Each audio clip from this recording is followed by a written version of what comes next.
Hi, I'm Karen and welcome to Boot the Boss.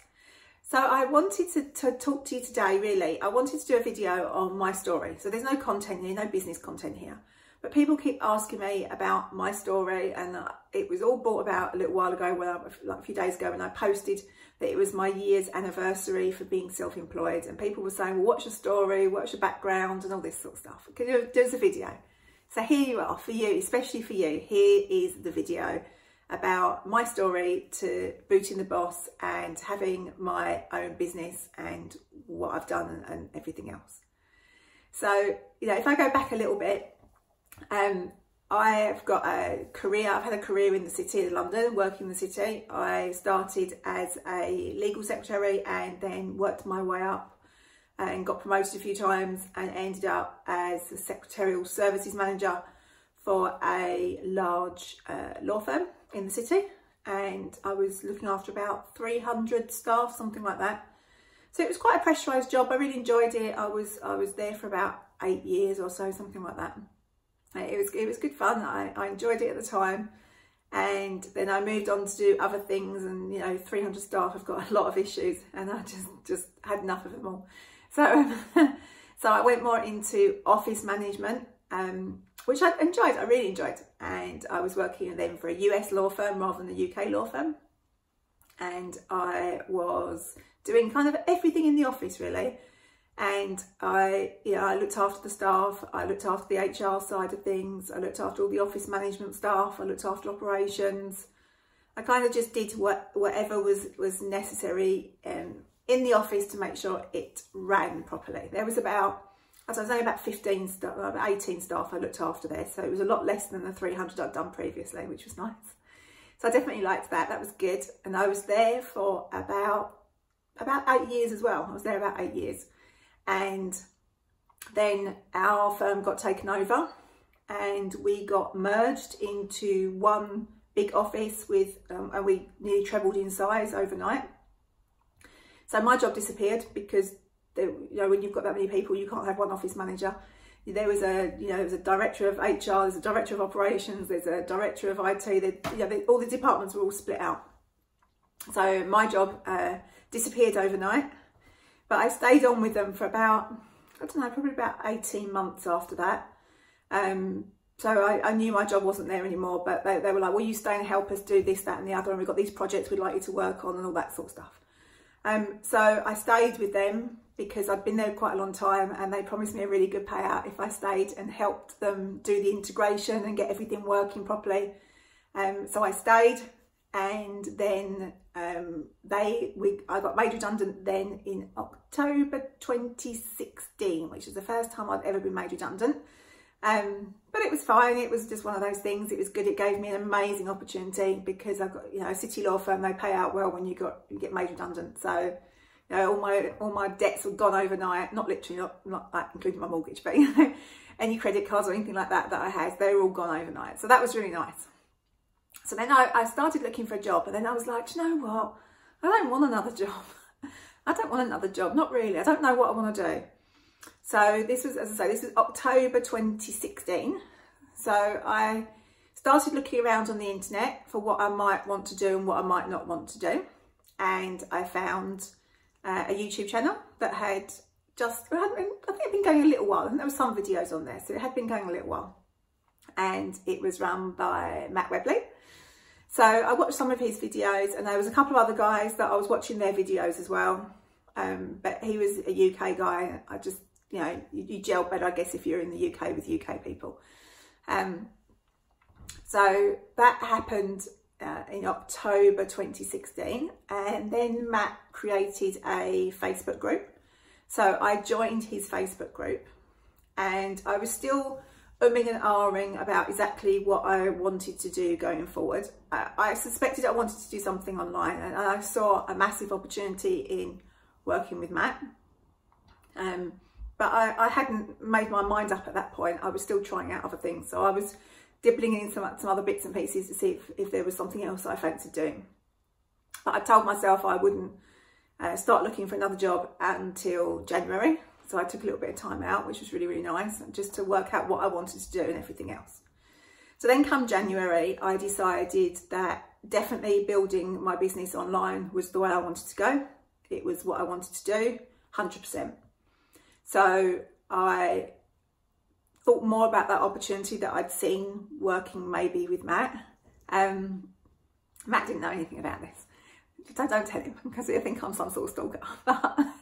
So I saw this opportunity of working with Matt, and at the same time I was like, well, that's going to be a long-term thing, so I'm going to need to get a job in the meantime, because whilst that's all great, it takes time to build an online business. You can't just do it overnight.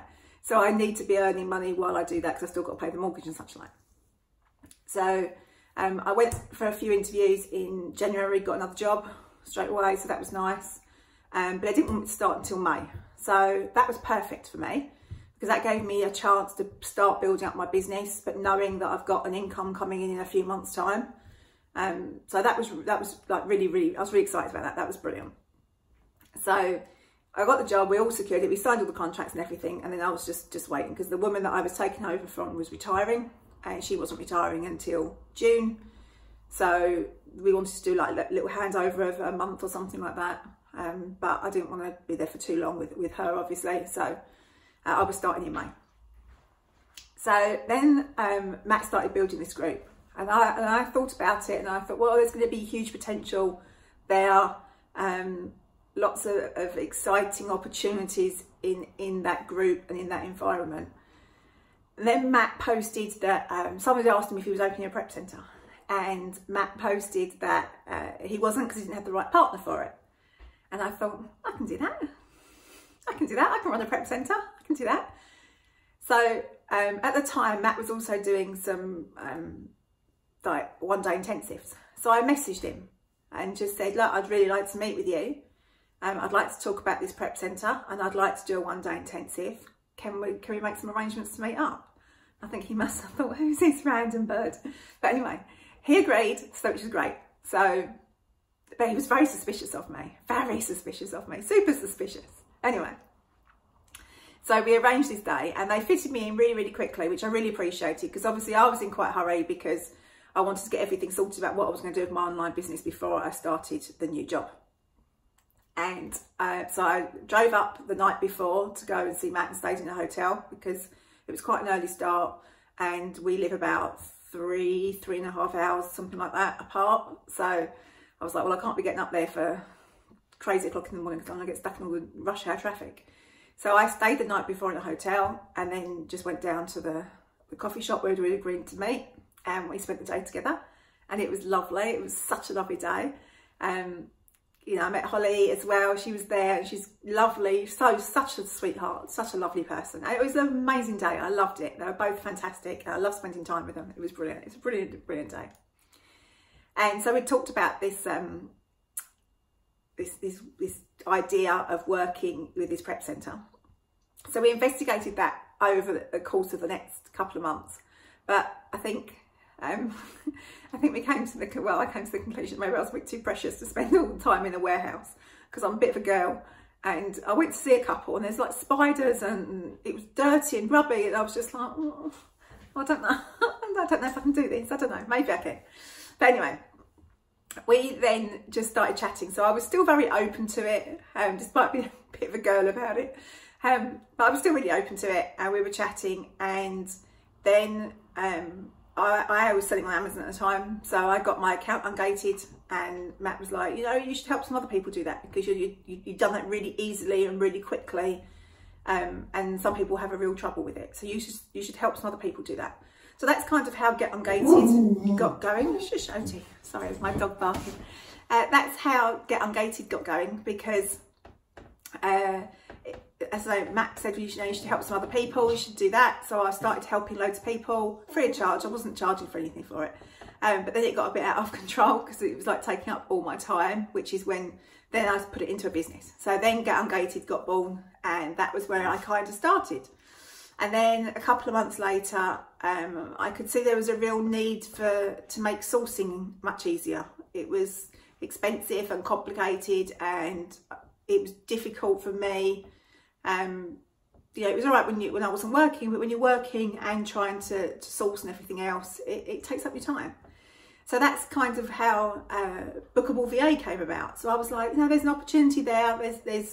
I can help that. I can solve that problem. I can do that. That's fine. Because obviously my background was managing all these PAs and VAs and such like. So, that was my background. So going into a service business to me just made the perfect sense, because I always say that your first business should be a business that uses your natural skills. We've all got these natural skills that we're built with, that we don't have to do anything to have. We just got them. They're just what makes us us. So working with those and using those in the first place is exactly what you should do, because taking time to skill up, it takes ages to skill up. It's a lifetime thing. But even to do it to a reasonable amount to have to change your skills, is a commitment. So your first business, it's a really good idea if you use your natural skills, which is why I did a service business, because I've come from a client service background. Managing staff, managing PAs and VAs is exactly what I was doing for years in the city. So it made perfect sense. So that's how I started with Bookable VA. Bookable VA was started really, it was a business that I started from nothing in terms of cost-wise. It didn't cost me anything to start Bookable VA. A service business can potentially not cost you anything when you first start it. And it's not something we talk about so much, but it's something that's so exciting, because it's something, as I say, that you can start so easily. So I hired some VAs and we got some clients, and it just grew from there. But for the first year on Bookable VA, we were using just Google Sheets to provide the deals. And okay, we got some software together and stuff like that. And I don't mean online arbitrage deals. I mean, we managed to move it from a case of just emailing the clients a list, which a lot of services do, which I didn't really ever want to get involved in. It just wasn't quite the level that I wanted it to be at straight away. But that first website was built by a Filipino VA who also did the WordPress stuff for me, and he wasn't a WordPress expert at all, not even remotely. I didn't hire anybody to help me to start with. I obviously hired the VAs, but what I mean is I didn't hire any developers or anything like that to build anything. I just built the website, and he built the back end of it, making the licensing work. But as I say, he wasn't a specialised VA. He was a VA that I was working with for quite some time then. So I'd done a couple of Shopify stores, and he was working with me for those. So that's really how it all started and how I got to what I'm doing now. And obviously now we've got BuyBot Pro, which Matt and I have done together, and I've got obviously Get Unsuspended as well, which I love having, although Amazon do drive me a little bit nuts with Get Unsuspended, because they're just so random and they're so not consistent, and I like things quite organised, so they drive me a bit mad because it's all a bit random. But anyway, so it was a service business really that helped give me my freedom from work, and it was amazing. But I started that new job when I do remember, because I was helping people with the ungating free of charge, and I started my new job, and on my first day in my new job, Matt messaged me and was talking about potentially me changing Get Ungated, making it into a business rather than just like helping people get ungated. And it was on my first day that he messaged me. And he totally put me off my first day, because then I couldn't concentrate on what I was supposed to be learning for my job. My new job was lovely. It was another office manager position. It was, I've always worked at Liverpool Street. So this one was a bit different. It was at Chancery Lane. I'm not sure I really liked Chancery Lane, but the firm was lovely. The people were really nice. It was a lovely, lovely, lovely job. And I was sitting in this office with this woman who was retiring, and I knew there was a problem straight away, not because of the job, but because I was so jealous of her. Oh my God, I was so jealous that she was getting her freedom. I was so jealous about it. And she was lovely. I mean, she was in her 60s, she deserves to retire. But I was so jealous, right? Little green-eyed monster I was. And I was like, right, this is a problem. Because if you're that jealous of this lady that's leaving to retire because she's getting her freedom, there's a problem with you having this job.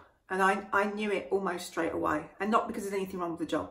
Had I not decided that I wanted to be self-employed, that job would have been lovely, and that job would have served me for many years. But I just got to a stage where I'd had enough of working. I didn't want to do it anymore. I'd had enough. That was it. I was done. So, and I remember one day, my little dog, I hadn't had my dog that long. I had him a good few months, but maybe even a year. But he was really struggling with me working, having been off for a few months and then going back to work. He was really struggling with it. And I remember she asked me one day, like, how's Oti doing with it? And I was like, oh, he's really struggling. He's finding it really difficult with me back in a full-time job. And she turned around and said, maybe you should think about having him rehomed, because maybe he needs to be with somebody that's at home all the time. And I sat there and I thought, yeah, maybe he does. Maybe I need to be at home all the time. And that was kind of a moment I kind of thought, I'm going to have to leave. I'm going to have to leave. But I kept trying to say to myself, no, it'll be fine, it'll be fine, it'll be fine. You'll settle down, Karen. It'll be fine. You'll settle down. Just get on with it, Karen. It's fine. It's a lovely job, lovely people, well paid. Stop moaning. Get on with it. But I couldn't. My heart wasn't in it anymore. My heart was in what I wanted to do with Matt and my plans. I mean, Matt didn't know about them, but you know, I had a future planned out being Matt's business partner, and I had a future planned out of having Bookable VA and making a service business a success, and then growing that into other things in the future. And I just couldn't, I couldn't focus on doing anything else. I had to do that. That was what I had to do. So I did give it a little bit of thought. I can't say I thought it all through really, really well, because that would be lying. I don't think I did. I think I decided that I had a passion to do something else in life, and I decided that whatever the consequences of that, I was okay with it. Obviously I've got a mortgage. I'm responsible for that mortgage on my own. And I was like, well, do you know what? If everything goes pear-shaped and it all goes horribly wrong, okay, it's worth the risk. I'm prepared to risk that to get my freedom. I'm prepared to risk that to achieve what I want to achieve. I can't expect to achieve everything I want to achieve without taking a risk. And I just sat there in that job and I just thought, I've just got to take a risk. I've just got to do it. I've just got to go, and I've got to try it out, and I've got to see what happens.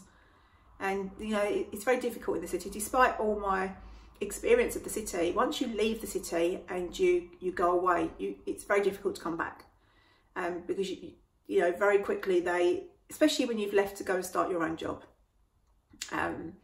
you know, your own business. I mean, because you're then showing whatever employer you work with in the future that you're probably not really going to stay that long, because you're not that committed, because you really want your own business. So it's tough, because you make that decision, and you know that decision you're going to have to make it a success. You know, I knew after being in this new job for 8 weeks, I can't leave a new job in the city after 8 weeks and expect to be allowed to walk back into the same high paid job somewhere else 6 months later. They're not going to do it, because I've already proved that I'm probably not going to stay.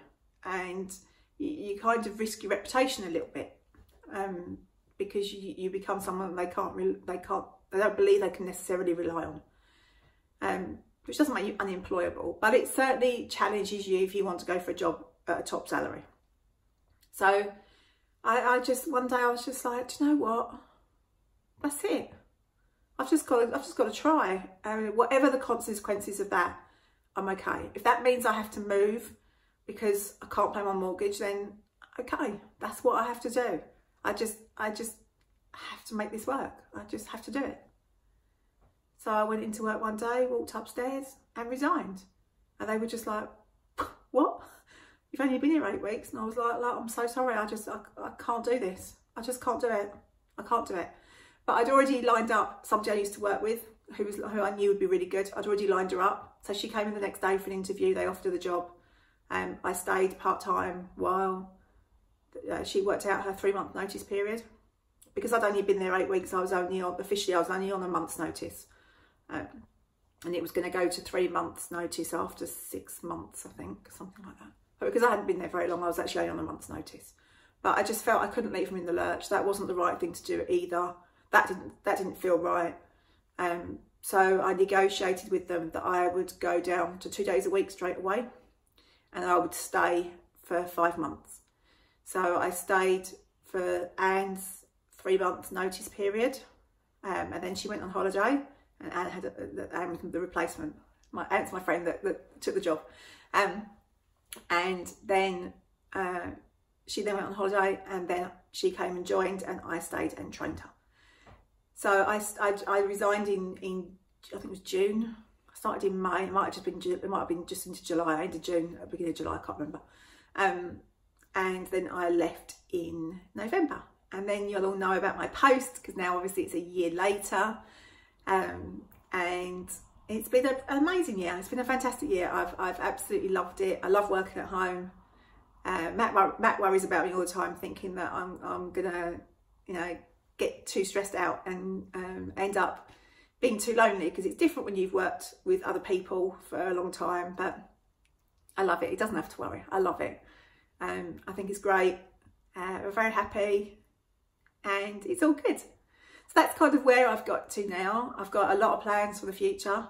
I'm never going back to work for somebody else, no matter what. I will just make it work. It has to work. But I can't now anyway. You know, I've burnt my bridges. You can't leave a city law firm in 8 weeks and expect to walk back into another job. Another job's not going to want me. So, not at that level. So I might as well just make it on my own. I might as well just do it on my own now. So I love software. BuyBot Pro's been an amazing project. I loved building it. I love software, and I love service businesses. I love what online arbitrage deals, what Bookable VA has become. Now we've got some software in there and such like. I love it. And I love a service business because that really suits my skills. That was the one that was the right one to choose for me, because you know, I've got great client service skills. I could manage staff easily. It was the perfect business for me to choose, using my skill set that I didn't need to work on particularly, because I'd spent the last 20 years working on it at work. So yeah, so that's what my future holds really. It holds information products, it holds service businesses, and it definitely holds software. And that's my favourite. I think software, service and info products are my favourite, definitely. Service business will always have a soft place in my heart, because that's what gave me my freedom. You know, Bookable VA is a service business, and I managed to build it without spending very much money, which was amazing. And I love BVA. It's brilliant. And I'm very excited about what the future holds, but I'll never go back to working for someone else. You know, never ever. I'm done now. I loved it, but I'm done. Anyway, so that's probably it. I've rabbited on for 24 minutes, so that will do. So there's my story. That's where I've come from. That's how I've ended up where I am now. I love my business, love working at home, and on the whole, I love my clients. There's a few I might not love quite as much, but on the whole, I love my clients too. On the whole, they're great. Right, so it's been lovely chatting to you. I hope that was interesting. I'm not sure it was, but anyway, you asked for my story. There it is. That's the way it is. Right, so have a lovely day, and I'll talk to you all soon. Bye.